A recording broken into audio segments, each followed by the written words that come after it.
Hello everyone, I am JG Pahalas from BS Ed English 3 and welcome to my presentation in Ed 301, the teacher and the school curriculum. So today I will be discussing to you the topic under Unit 3, Phases and Process of Curriculum Development, subtopic of B, Curriculum Design and Organization, which is Approaches in Curriculum Designing.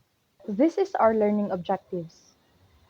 At the end of the lesson, students will be able to identify the different approaches to curriculum design, compare and contrast the three curriculum design approaches through a Venn diagram, and value the use of different curriculum design approaches to enhance teaching effectiveness and create engaging and relevant learning experiences for students. All right, so what is curriculum designing? So it is the process of carefully organizing and structuring the content, the activities, and assessments within a course or classroom. It acts as a blueprint for the entire curriculum development process. So the blueprint that I refers here is the roadmap for learning. It lays out exactly what students will learn, how will the students or how will they learn it, and how their learning will be checked. It ensures everything fits together nicely for a great learning experience.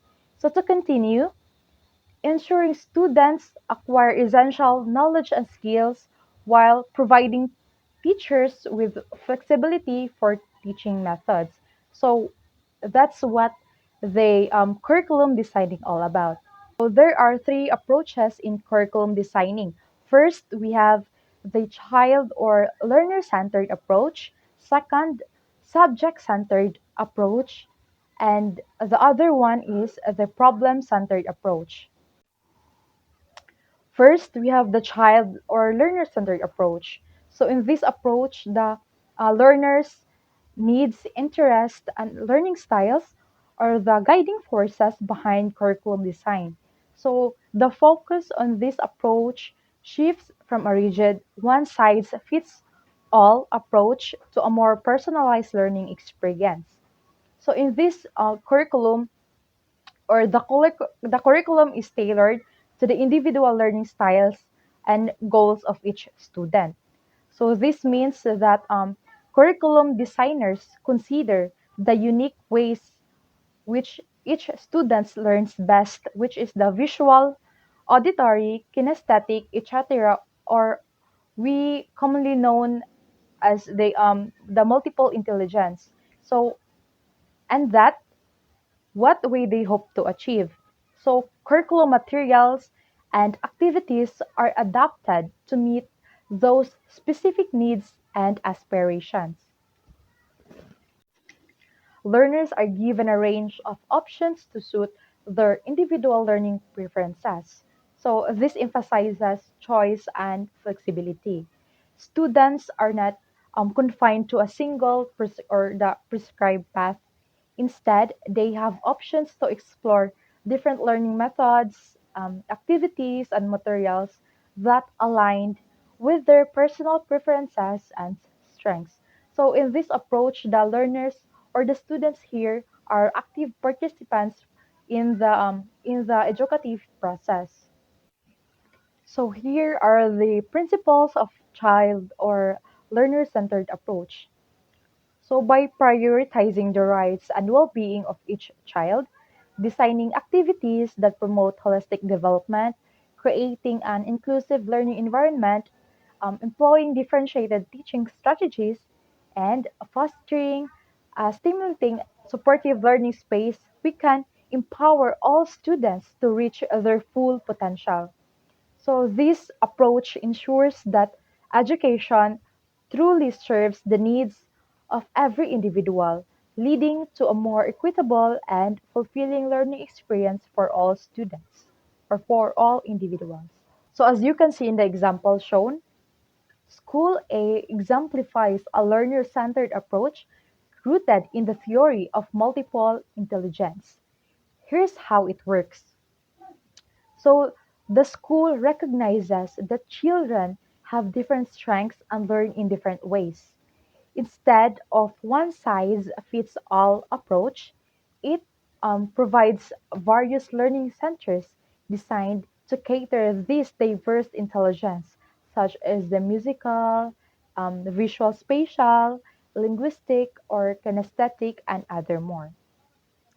And in this approach, the students have the freedom to choose which learning center suits their interests and learning styles. So this encourages self-directed learning, foster independence, and help them develop learning how to learn skills. And that teacher's role here shifts from a traditional lecturer, just like before. The teacher is the sole source of information, while in here it shifts from the traditional lecturer to a facilitator or guide. They support learners as they explore different learning centers, providing guidance and encouragement. So the learner here takes an active role in setting goals that are achievable within a specific time frame. This promotes self-motivation and a sense of ownership over their learning. So the students here is or the learners here are active participants um, in the educative process. So the example shown is evident that the school A fosters a learning environment where every student's unique abilities and learning preferences are valued and nurtured, leading to a greater student engagement, motivation, and overall academic success. So next we have the subject-centered approach. So in this approach, or like it is a curriculum structure where learning is divided into separate subjects, just like math, science, history, and other more. So in is this approach is common across all levels of education. We have the basic, higher, and vocational. So it's like putting knowledge into neat compartments for easier study. So, for example, in elementary, we have different subjects, um, or we have lesser subjects compared to the secondary, and same within college. Prescribes separate, distinct subjects for every educational level. So here are the characteristics of this approach. So the main emphasis is on the subject matter. So the focus is on the content itself, the knowledge and skills that are considered important within each specific subject. So learning here is often broken down into smaller units of information or facts, rather than encouraging in holistic understanding of the subject. So the main goal here is for students to accumulate knowledge and acquire facts related to the specific subject. The teacher acts as a transmitter of knowledge, presenting information to the students in a structured way, wherein the primary task of the teacher here is to deliver the course material. So as you can see in the example, wherein the school Y embodies a rigid, subject-centered approach, prioritizing academic excellence above all else. So their focus is on the cognitive intelligence and content mastery through memorization and drill neglects emotional, social, and physical development. So this emphasis on achieving high academic standards, while commendable, risk creating a narrow educational experience that may not fully equip students for a diverse and complex world.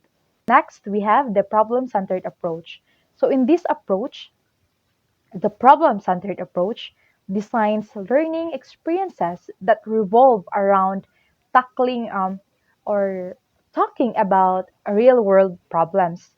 So instead of just focusing on concepts or facts, students are challenged to apply their knowledge and skills to solve problems they might encounter in their lives.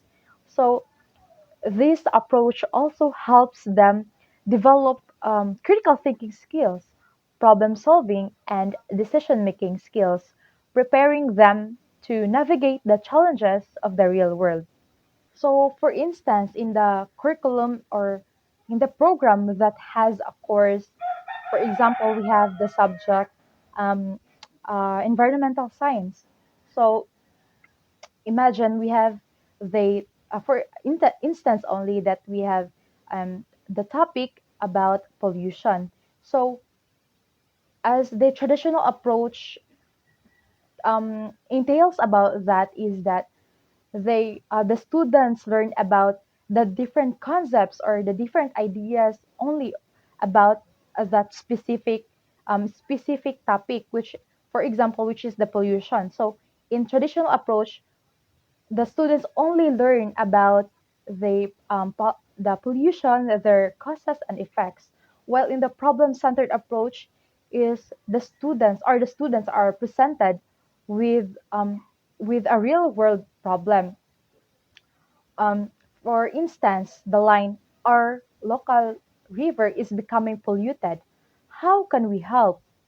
So in that statement, they will not only learn about um, the shallow idea or the concept of that specific content, while in this problem-centered approach, they will the students will work in groups to research different types of pollution, their sources and potential solutions.